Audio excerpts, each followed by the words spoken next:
You only have to walk through the streets of Cusco, Peru to see that something's wrong with what conventional archaeologists are telling us. Now what you're looking at here is Inca period construction. We can tell that because the Inca had bronze chisels and stone hammers. You can imagine that they could have done this kind of stone shaping using those tools. Now, less than 10 feet from that last shot I just took is this. And this is what is called the Coricancha. What you can tell is that this workmanship is far more refined than what we just saw. Now, the tightness of the fit of the stones at the Coricancha are so profound, as witnessed here, that in some places you can't fit a human hair in between these stones. And this wall is 38 inches thick, and it's perfect from the outside to the inside and throughout. Seamless. Now, how could that have been achieved with bronze chisels and stone hammers? The answer, of course, is that it could not have been. So the question is, how old is this wall, and who built it? Another thing you'll notice is the amazing glow that happens on the surfaces, or the contact surfaces, at the Coricancha. Well, some people are going to say, well, that's because people have been rubbing their fingers along the lines for hundreds of years, but that's nonsensical. It's only in the horizontal, not in the vertical. And so here we have a different form of construction again. This could very well be Inca. It's quite small stones, reasonably close fitting together, and above that, the Spanish style of construction. The thing is, if the Inca did appear in Cusco and found an abandoned city built by people of higher levels of technology, then they naturally, being very aesthetic people, would have tried to build their structures to in some way match that of the predecessors. And we see a lot of evidence of that. Now, the Inca attempted very fine joinery like this, as you can see, but if we look on the inside of the wall, like here, you can see that the fineness is only at the front. It separates out that way. So what they were trying to do was match the finish of the ancient work, but were not capable of doing it from the front to the back. So contrary to conventional thought, we're not looking at primitive work in the beginning and then advanced work later on. We're looking at advanced work first and then cruder work later. So the thing is, the Inca were a very stable society from their beginnings here in Cusco, about 1100 AD, until they were obliterated by the Spanish in 1533. So that would not explain why the construction style seems to be of higher quality lower down in a building and earlier on. Unless we're looking at the idea, possibly the fact, that a superior culture, technologically, existed in Cusco prior to the time of the Inca, and then the Inca built on top of those incredible constructions. And this is one of the most astonishing of all constructions in Peru. It's right in the city of Cusco, and you can see it's polygonal. And it's incredibly hard stone. This is andesite, andesitic granite. How could they have achieved this? How could the Inca have shaped stone like this with bronze chisels and stone hammers? It's not likely. And the only reason why this wall still exists is that when the Spanish arrived, they looked at it, thought of taking it apart to build their own buildings, they just gave up because the scale of the stone was too big.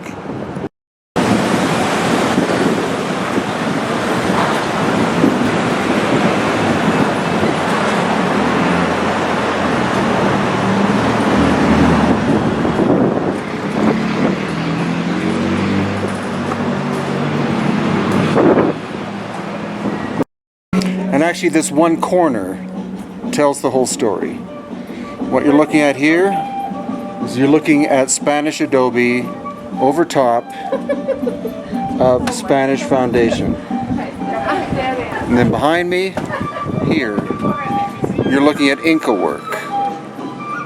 And now, right in the same vicinity, we have this, which is megalithic.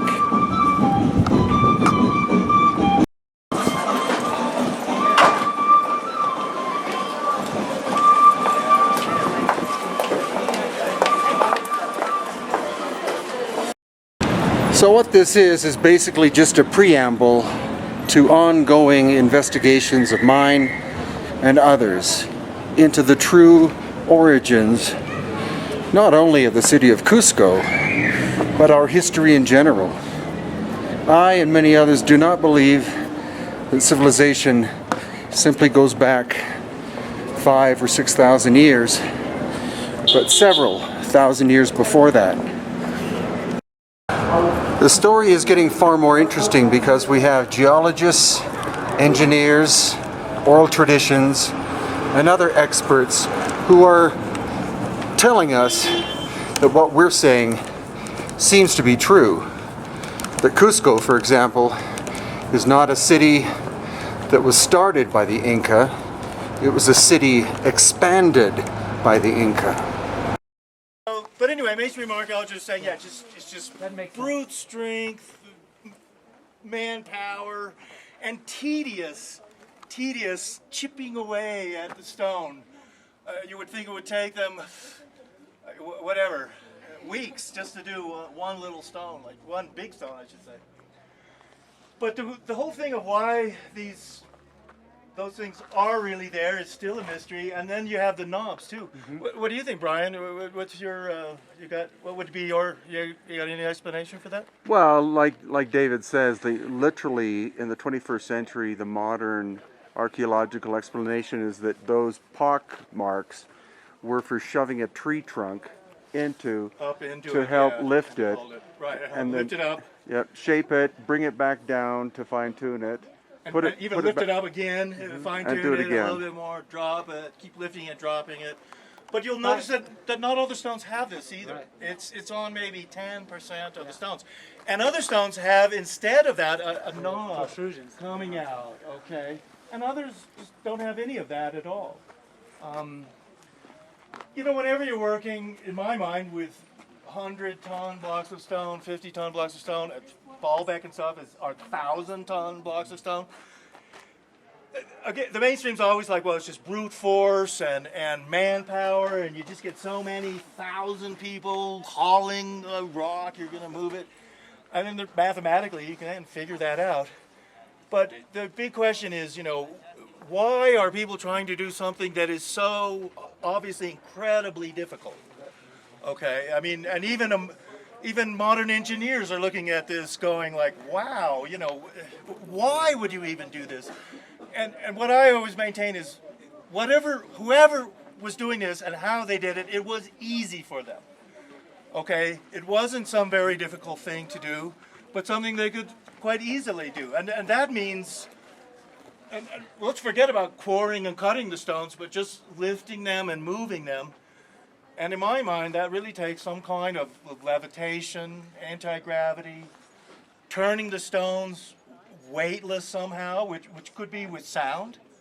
And acoustics is possible, perhaps earth energies, your anti-gravity ray that just holds them and then moves them into place.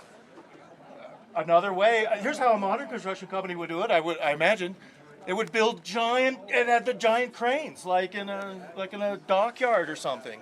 And those cranes would lift the stones up, drop them down. But how do you retrieve your cable that you were holding the stone? Well, yeah, no, I mean, I don't think it was done that way. No, I mean, it's in my mind, it's some form of levitation, anti-gravity, of making these stones weightless. And rather than it being done by so many thousands of people huffing and puffing and pulling, just a few people could have done this, in theory. I mean, you know, but of course modern archaeologists, I mean, they just can't perceive that or fathom that anybody could have ever done that. So, I mean, it does remain a mystery, but the mainstream archaeologists will, I mean, they're like, well, it's, you know, they wanted to do it and they made a big effort and they did it. Stand there as well. Like this whole rock. But that is just brilliant up here. I just love that. So would this be a limestone then? Or is it? You'd have to do tests with some hydrochloric acid to see. It looks like mudstones, broken up mudstone fragments.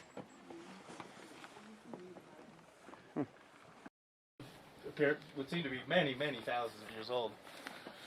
But once again, the mainstream archaeologists saying that, you know, the Incas were doing this just 100 years or so before the Spanish got here. Yeah, right.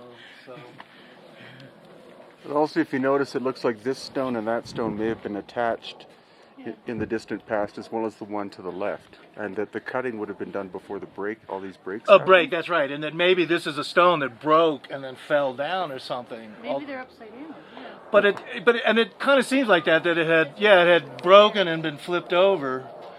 Although sort of that wall is pretty straight, and this one too. It's baffling, and no one can really figure this out. No. Then you have what looks like stairs here. Yeah, the upside down staircase. Staircase, yeah. They could just be upside down. So it is possible that all the cutting was done, Don't and then go later up the there was a upside down major cataclysm. But how many thousands of years ago? There must have been some, because otherwise why are you spending the time and energy doing Well, and once again, is it so difficult and time consuming for them to do this?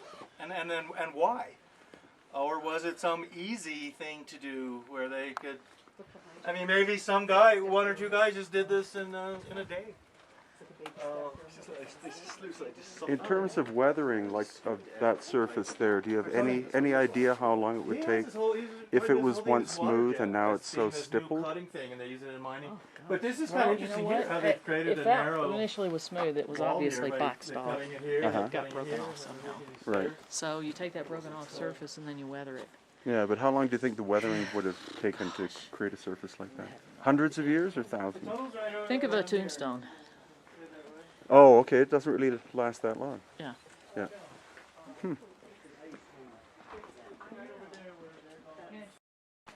I'll never find you.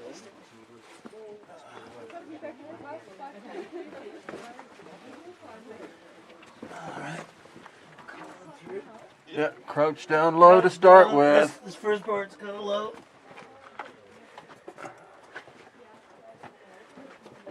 Whoops. Keep your head down.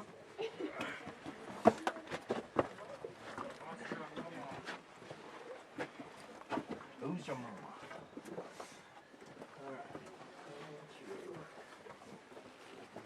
All right, let's try and see if this thing works.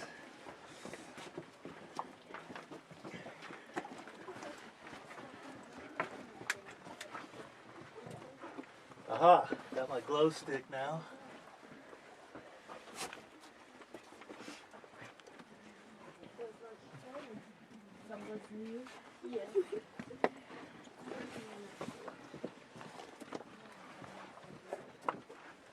Watch it there, Hugh.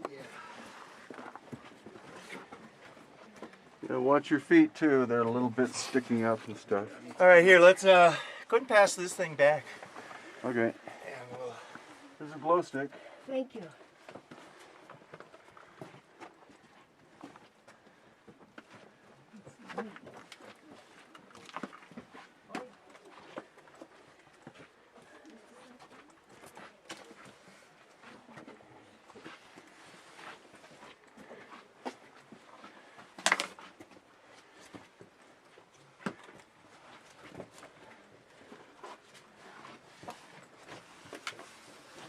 All right, and there's the exit. Yeah. Here, we'll stand here. So keep passing that glow stick back to people, okay? You're almost to the exit right here. Okay, stop in and let them catch up.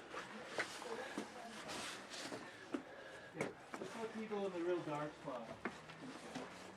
Good day, Glenn. I do. Good.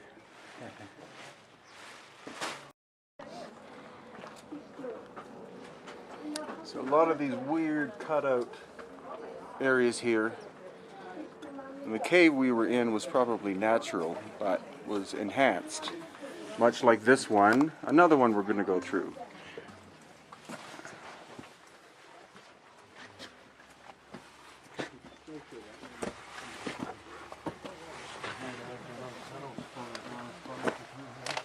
Very tight. If I get stuck. Oh, almost got stuck.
But they can't stop us.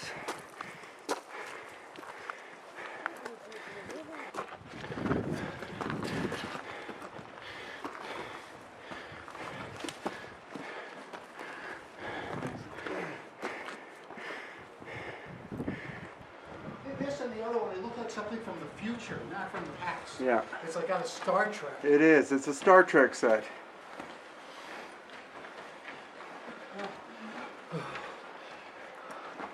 I've seen that before. Man.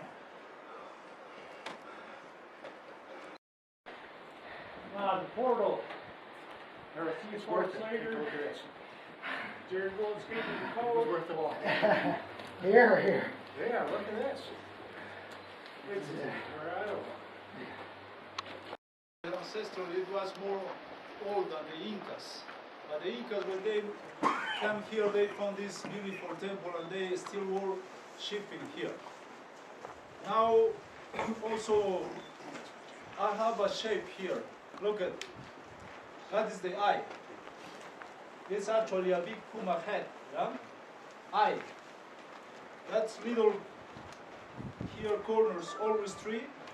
That was part of the ear part. But it's missing, of course. You can see clearly. Yeah, eye. That's been the mouth of Puma. Where is exactly the connection? And these two protuberance here means connection, and that's the teeth of Puma. Yeah? And that's probably a doorway also here. But that's in the local philosophy is called Chacana, you know, the three levels of the world. So everywhere you will find, look at, three corners. Three corners. The number three, it was not only Inca, it was more oldest. Yeah? About this window, it's another doorway. So in so many places, like at Puno, you will find kind of these doors. It was like a doorways as well. Probably they can make connections between that temples. Of course, this is not the real level of that. Most of this soil where you are standing up, so came from this hole. Also, it was nice ornamental place. It was. The people who climbed it, you saw really clearly some windows there, still on one side. So making excavation, probably we can find more evidence, more important things just here. So coming at night, I can, so many times at night you can feel energy running around here. Almost if you can by yourself, you can just, can be scary, yeah? Really, really strong energy here. Also when you are, only you here, you can feel energy. Now it's so impossible, but because we are a big group. But also look at, yeah? It's pointing to Cusco also here. Cusco is in the south part. So all this mountain, so I see a face in front. Could you see the big hole Uh-huh. in front? That is one of the eye. Yeah, the right eye. The left side is almost disappearing. The mudslide is almost covering, and you can see the big nose checking us. Look at Uh-huh. checking here. And kind of arm is face. coming out from the mountain also. See? So focus on this hole, yeah? That's one of the eye. Okay, here we have the horizontal dimension, which is almost exactly 4 feet. So could we have this one now, please? No, the vertical. To get the proportion on the, yeah, up, yeah, where that is. Perfect. Okay, so now we have the vertical, which is 59 3/4 inches. And then can you also do these two as well, please? Same thing, horizontal then vertical?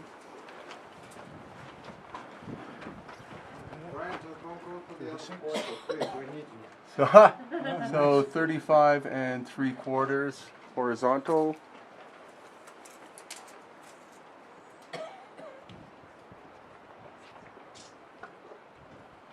$51 5/8. On the bottom?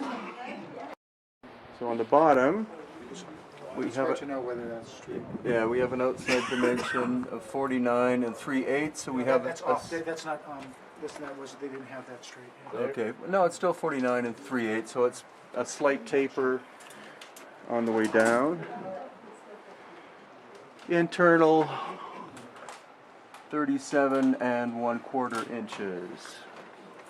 And then could we have the could you do the inside? Like this, the depth.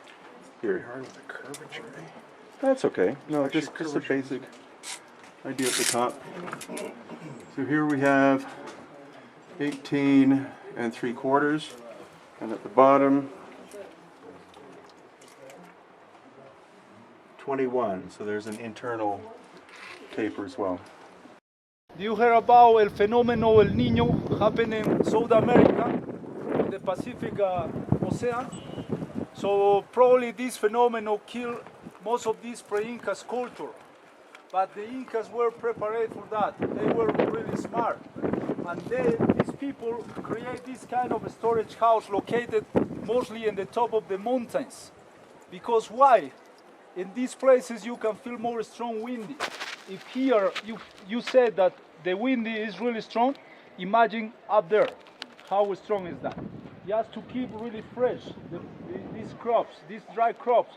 We're talking about dry potatoes, dry meat, dry corn, that they usually, in all these valleys, you will find the best corn of Peru. Really big white corn, almost 40 centimeters. And the grains are really big. As you can see, between January and February month, what is this the right time to take this harvest corn? Yeah. Between the larger building, could you focus in the large building up there? So on the left side, you can see a rocky side who has 2 cracks. Could you find it? So that's actually is a big face, yeah? Could you see the face? He is. So actually we already see this face in the mountain. Look at in the picture, yeah? First. Focus on the picture first. See the mouth and the eye? Look in the frame here. Look here. Straight in front of you. Look at the big building. Oh yeah, here I see. Yeah, that's Viracocha. Oh yeah, okay. Yeah. Yeah. So actually the idea is to have this perspective of this face, yeah? So what the Incas represent here, it was the main god, the universal god called Viracocha. So actually in the top of the head of this face you can see a building So this building, it was called Chuku, or ceremonial hut. Yeah, only the high-level people in that time used to wear in that things. So that represents that Incas probably want to represent the main god. Already this god is carrying all the granaries or storage house. The Aymara language, yeah, it means the same thing. Tunupa or Wiracocha. Wiracocha is Quechua word, and Tunupa probably is from Aymara language. Yeah, so still there is controversies about which language, if was Quechua or Aymara first. But the thing is that almost all the Andes here, or most of the people in the Andes talk Quechua.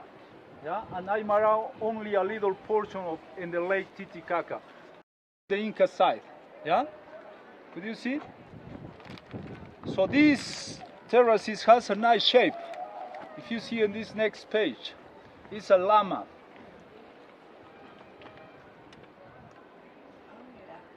So if you climbing this mountain, you can see all the where we are now here has all this profile, yeah, all this shape. So the llama, like for example, there is another place called Pisac in the Sacred Valley, and look at the shape of that. Machu Picchu, tomorrow we're gonna be there, and Machu Picchu has so many different shapes. Depend or according in which part of the mountains you are, you can see different shapes. For example, hummingbird. Once they died, so they have to go first their bodies inside of the earth, returning to the Mother Earth. But the soul or the spirits, they just waiting for the condor spirit who can carry this spirit until the celestial world, and they will reborn again through the Mother Earth. Yeah, that's why most of the sites here it was made by stone. That is one of the points. They took a lot of time probably to make these buildings only by stones. Why? Because they don't care about the time. Yeah, because they believe in the reincarnation. If they died, they will return again, and they will use the same buildings as their houses as well. That's why sometimes I heard that, and I proved that when I cross some unexplored places in the mountains here, some urban sectors. We don't know exactly from which time they are. So when you go inside, you can see a normal living room there, a normal house, probably for one family. But always there is a mummy inside, or rest of the bones. What does mean that?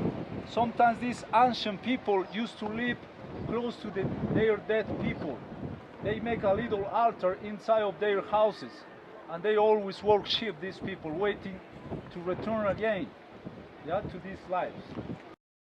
We're climbing up to the Temple of the Sun at Ollantaytambo, outside of Cusco in Peru. And here we'll find clear evidence that a very ancient culture, much earlier than the Inca, were here. And they were megalithic builders. They were able to work and move stone up to possibly in excess of 60 tons in weight. And I will show you also where the quarry is, because the quarry is not that close to here. It's actually on the side of another mountain. So the Inca built what you're looking at, but where we're going, up there, they did not, exactly. The question is, who were the ancient builders who did the construction prior to the time of the Inca? So we're going to look at 3 different time periods, 3 different construction techniques. This is fine Inca work. The stairway is Inca. But now we move into finer work. So the theory is that we use this probably, it was like little protuberance just to help to carry that. They put it kind of ramps here, and they can carry on just to put it where is the right place.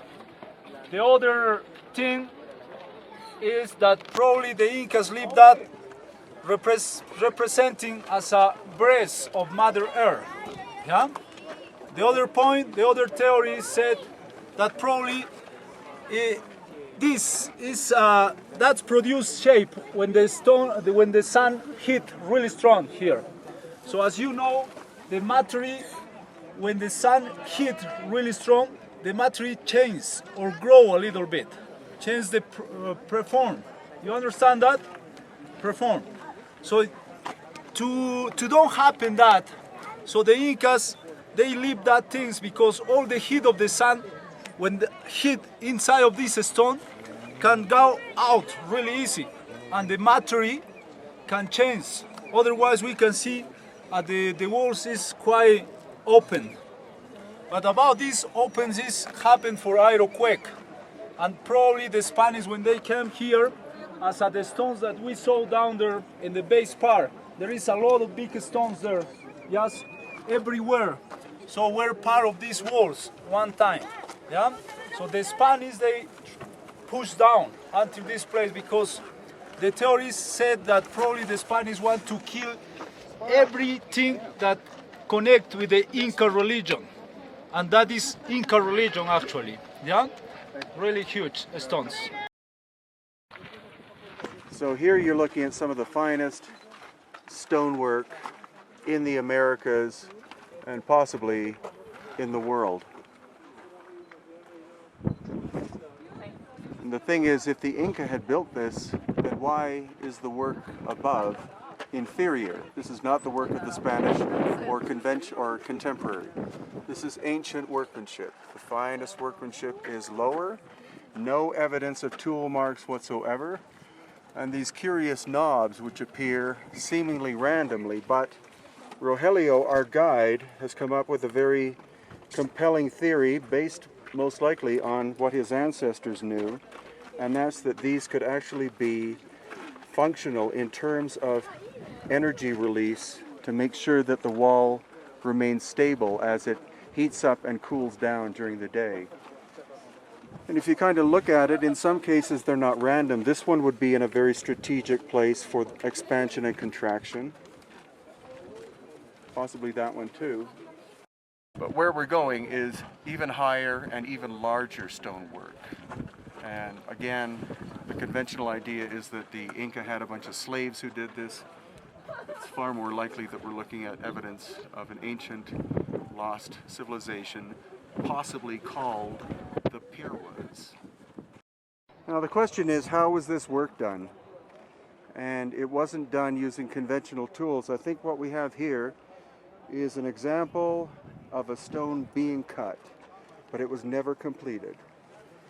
You see the groove that runs through the stone is incredibly even. It's not a crack. I think this is evidence of the ancient machine that was used to cut it.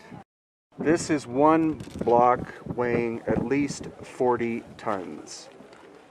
And you have to stand back in order to actually see it.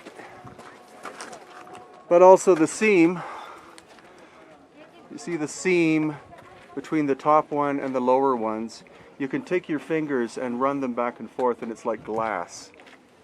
So this was not done using bronze chisels and stone hammers. This is definite high technology, and that the seam is so tight it goes straight through that stone more than 2 feet.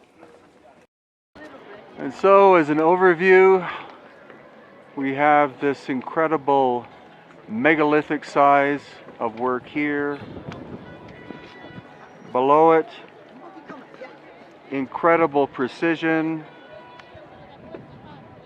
mortarless construction,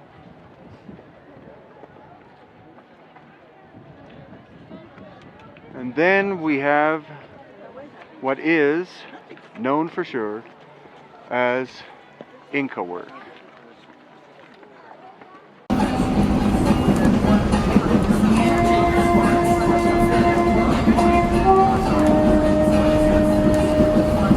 by a group of Swiss, French, and Dutch hikers.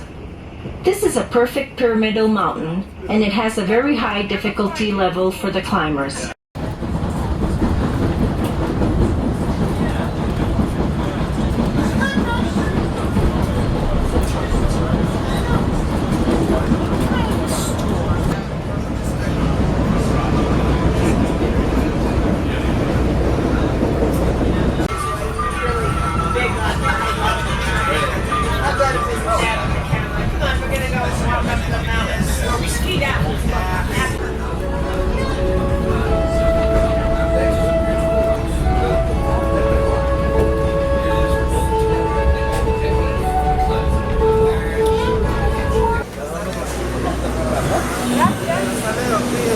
Gracias. Yet another trip to Machu Picchu in Peru.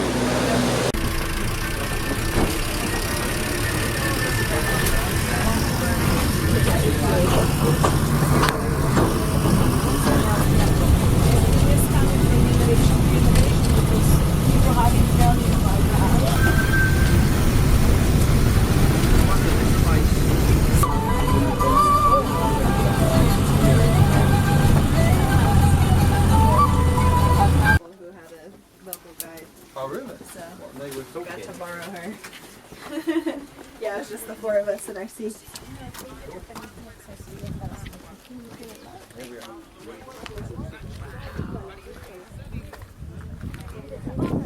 Other places they use pre-Inca foundations, but in this case, yes, they found huge rocks in whole mount because they use local stone here.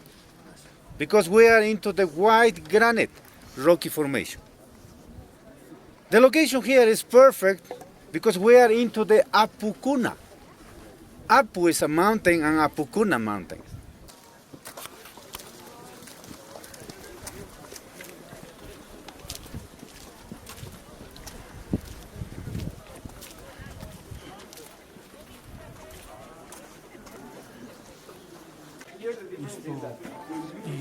Santiago, que são os sobrenomes de lá da cidade. Então, isso prova que este lugar sempre foi visitado por pessoas do tempo inteiro. This is the beautiful cave.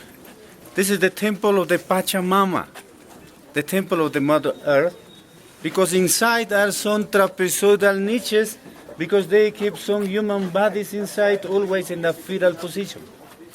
But the process of mummification, yes, was for the very important people. Local priests, the local government, because the regular people, they put in the regular cemeteries, but in the same position, in the fetal position. The temple of the sun. Look at from here, much better. Wooden door, security system like this. And this is one rock. Look at the trapezoidal shape here.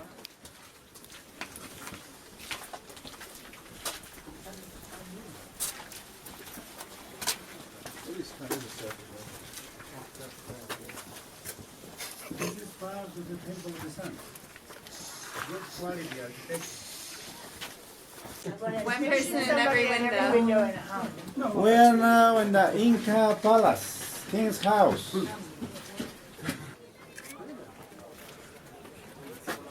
Is that window, you think, by design or just? Like the room, I mean, just giving the explanation that here you need to. I'd already been living there.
Je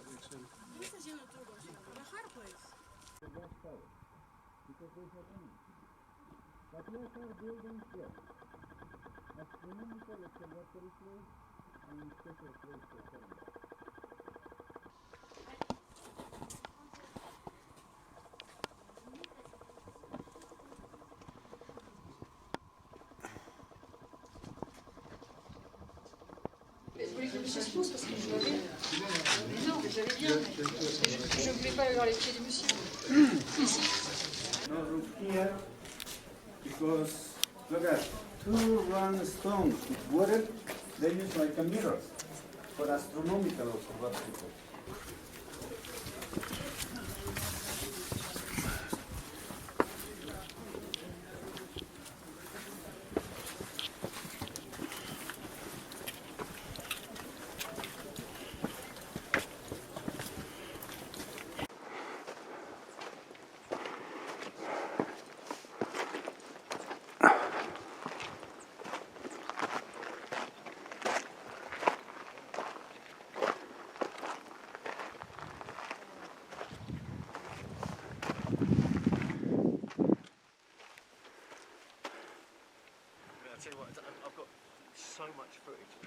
So we're at Silustani, which is southern Peru near Lake Titicaca, elevation 13,000 feet.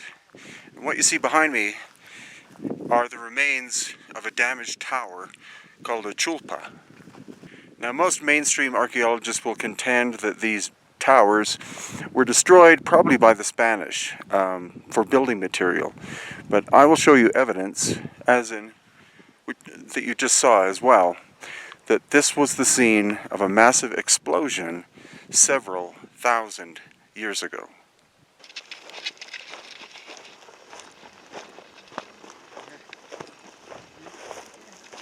So what you can see from the tower that I just showed you is that half of it's gone. If it was being taken apart for building material, it's more likely that they would have taken it apart more evenly than that. But what I'm contending is that there was a massive explosion that happened, causing the westward sides of all of the Chulpas to be literally blown apart. The large square one that you saw in the beginning of the video, some of the stones from there are several hundred feet away. Who would take a giant stone of many tons down and then roll it away in that direction? So look at the possible theory that what this was not a tomb originally for some ruler, but it was an acoustic generator. If you look at the shape, it flares out from the bottom to the top, which doesn't make good building sense, but the interior, there is an entrance, and the interior is beehive shape. The stone in the core is called andesite or diorite, which is very hard. And then it's quite densely packed in there with white clay, which is from another area. It's not from this location. So if you had a tone or a sound on the inside, that sound could have been enhanced by the denseness of the diorite rock, with to some degree the clay acting as insulation. Then you have an empty or hollow layer, and the structure is surrounded by basalt, a different stone, not as dense, and those divots you see in it could, again, have possibly enhanced sound. But for what reason?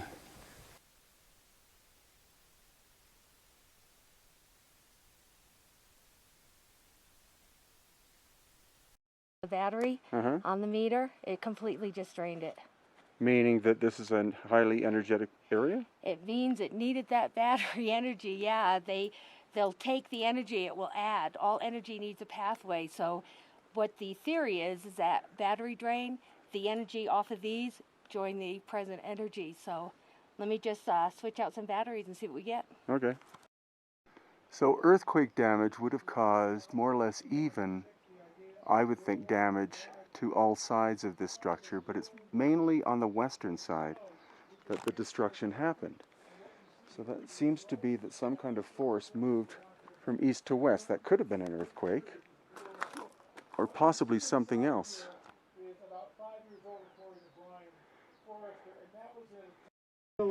Okay, yes you do. Okay, we're going to go inside. Now this opening faces east, and each one of the openings in these towers faces east.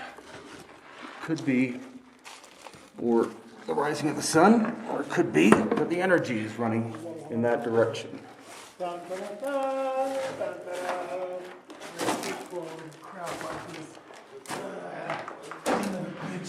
It's too dark in here to really record anything. No. The sound LA, there's in nothing here in here. You're good. is quite amazing. We're good? Absolutely nothing. I even checked for bats. There's nothing. Oh, man. We're good.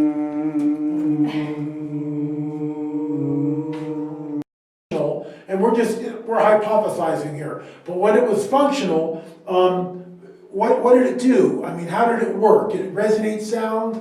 It's certainly an enigma, and you can see it goes up and up and up. There's nothing here but a dirt floor. We really have no idea how it functioned. We only know this, and no one can take this away from us, that whoever built this were master builders. They did it with such precision. They did it with a deliberate skill and a deliberate purpose. They had an end in mind. And they hauled stones from miles away to construct a very specific shape. So, you know, I don't really think it was to bury the king or a few mummies. In my opinion, this was some sort of a transmitter, perhaps, of energy. No idea. But it's all been lost to us. And we only have what the signs tell us in the park, which we don't believe.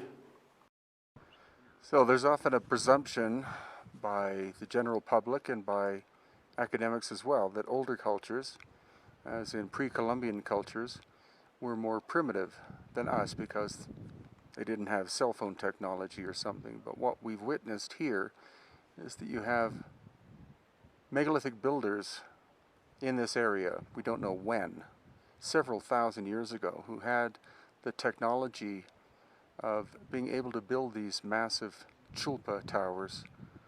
And lightning rods have actually been set up on this hill in order to ground any lightning that occurs here, because this area is very susceptible to lightning.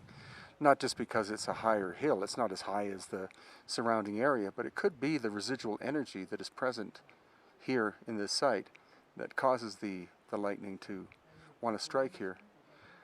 What we're looking at, I think, is an example of lost ancient technology, the capability to not only sense but possibly even harness the subtle energies of the earth and utilize them, if for nothing else than for the storage of seed, because even the local stories here state that if you put seeds in a round building, that the products that you get from those seeds is much of greater quality and larger than if you put them into a square building.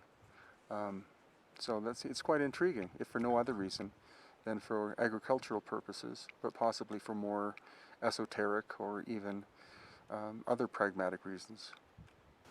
One little postscript thing is we did find the andesite quarries. There are several here in this plateau area at Silistani. And that, of course, was the material put in the core, quite smallish stones. But the huge megalithic blocks, which are made of basalt, there are no basalt quarries on this peninsula. So the question is, how far away did those basalt blocks, some weighing at least 20 tons, have to be cut, moved, and put into place? The mystery continues.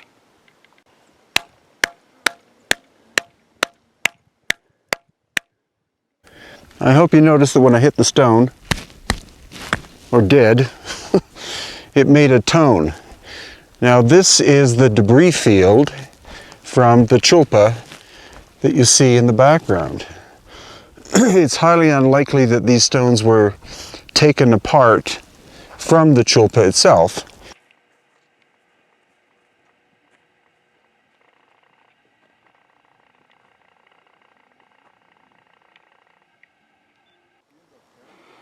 Today we are at Puma Punku in the Altiplano of Bolivia once again, and the focus of this video is going to be on possibilities of catastrophic damage happening to this site in the very distant past. We're talking more than 12,000 years ago. It's likely that a lot of the damage to the site was done by an ancient cataclysm that came from Lake Titicaca, which is over on my left, and buried this site in a wall or a cascade of mud. And we're also going to be using Tesla meters in order to measure the andesite stone for possible magnetic anomalies.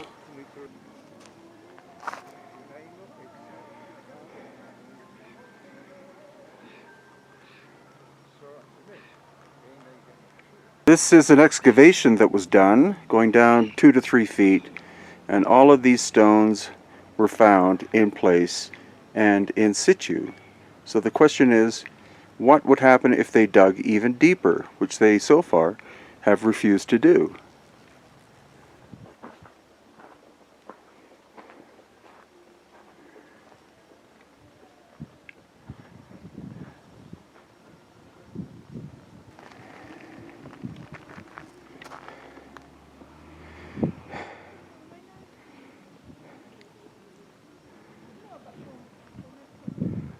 Mi amor, 1 second, I'm going to take one Kenneth. Is that okay with Brian? Acá, espérate, acá, Kenneth. Siéntate. I'm going to go and explain a little bit, but just take the pictures. Sí. Esto está volviéndose loco en diferente. Hay lugares que no se mueve nada y en otros. Está así. Es que tiene que ser así. Sí, sí. Es que ir una foto con Brian, no tenemos aquí ni una.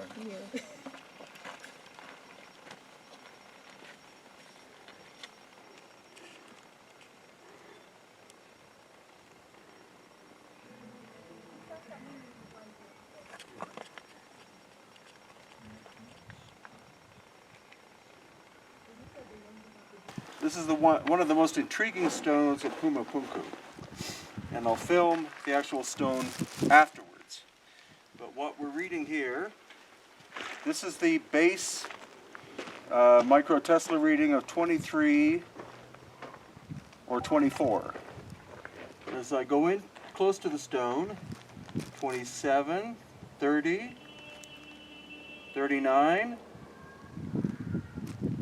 so not much difference. Then it drops down to 17.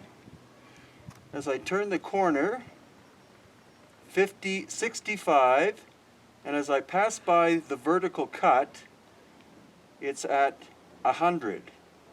And then as I pass by that vertical slit, it immediately drops down to base. So this particular spot here is especially magnetic, in alignment with the groove.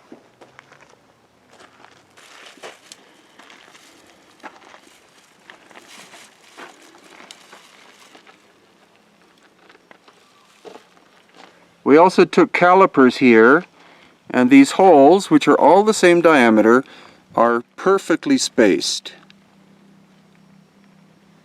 And this groove is perfectly aligned to the edge of this surface going down. And the flatness is believed by some who have measured it to possibly be within 2/10,000ths of an inch of being laser perfect.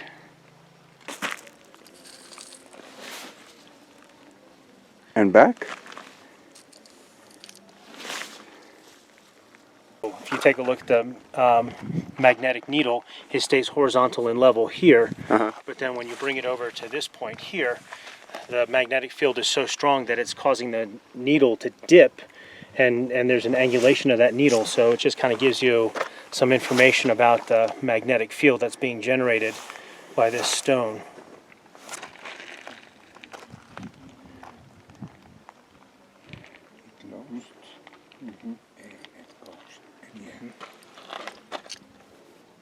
So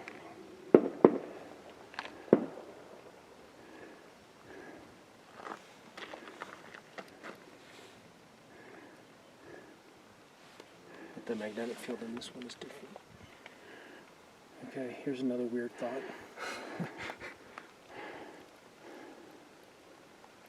To move it, or the magnetic fields are incidental due to the forming of the stones. So they did use magnetic fields in the past.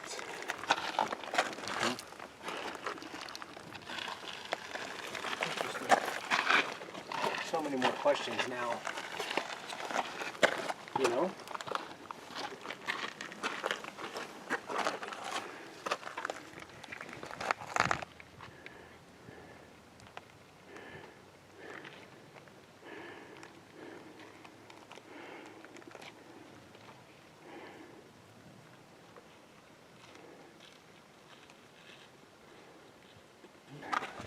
I'm now going to film with the Gauss meter across the face of one of the H blocks.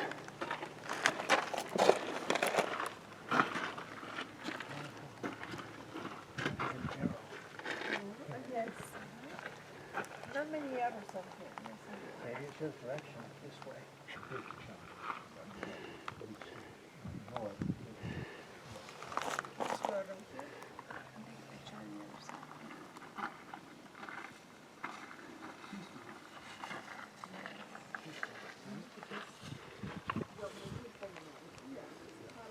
Put together.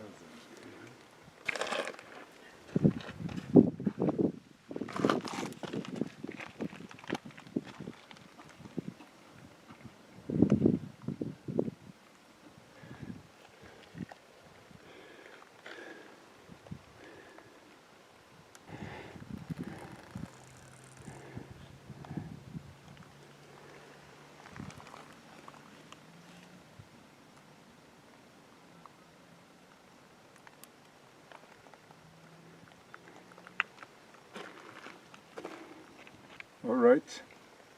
It's easy. Get in the Google and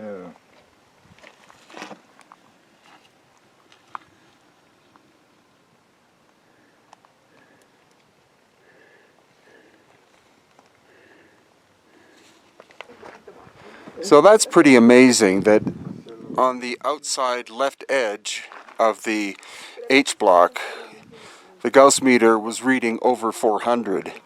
And then when it got into the center of the H block, it went down to like 10, 20, or 30, and then back up, and to the right, it goes back up over 400. So is that the nature of the andesite stone itself, or is it the actual shape that is causing this quite dramatic alteration in the magnetometer's registration?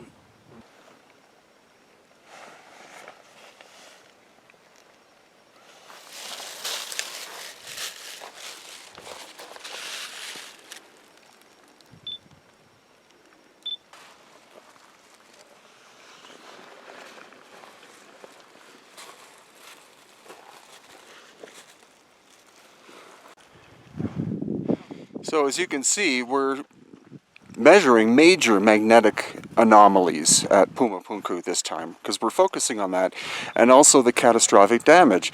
I'm inside one of the channels of excavation, and you're going to see some stones in here that look like they were thrown around like they were styrofoam.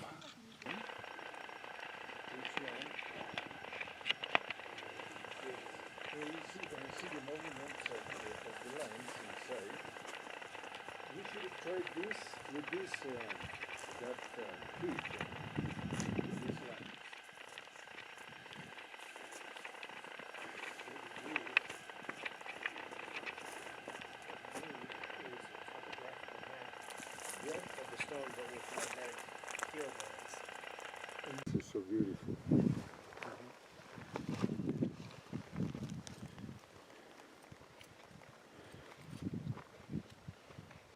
Not before. The Incas appear in this site after the destruction.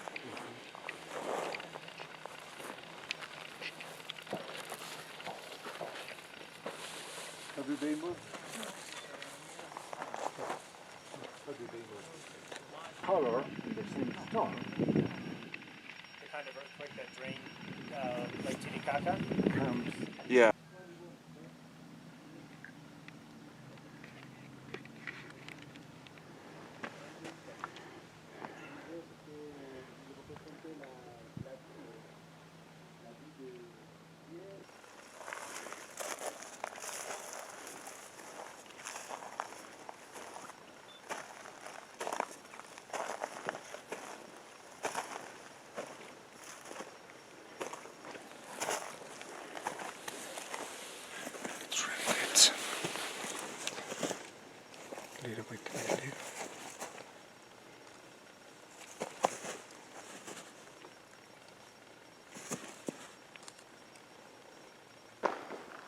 So this is the perimeter of Puma Punku. And what you have is the first 4 levels are red sandstone. The quarry is 8 miles over those mountains. And the red sandstone does not react to the Tesla meter. But then the 5th level is the andesite, and it was going, or is going crazy with the Tesla meter on it. So it's almost like there may have been that the 5th level was like an energetic band that went all the way around the complex. That's news to me.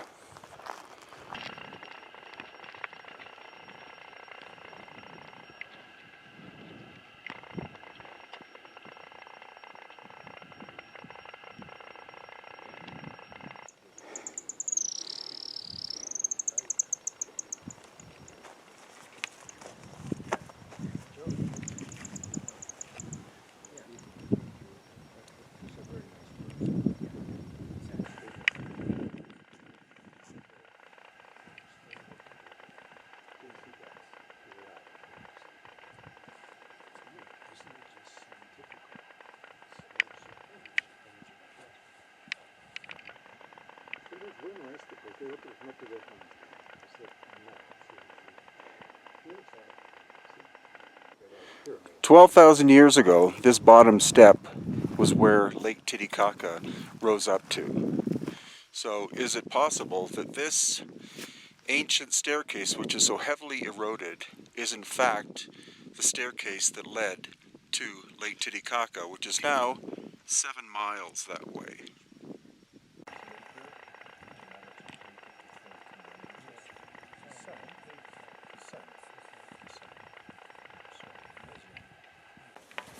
Well, see, there's a video of this museum, and it was the security video, and there were some Japanese or Chinese tourists, and they were looking at these old clocks, and it said "Do not touch."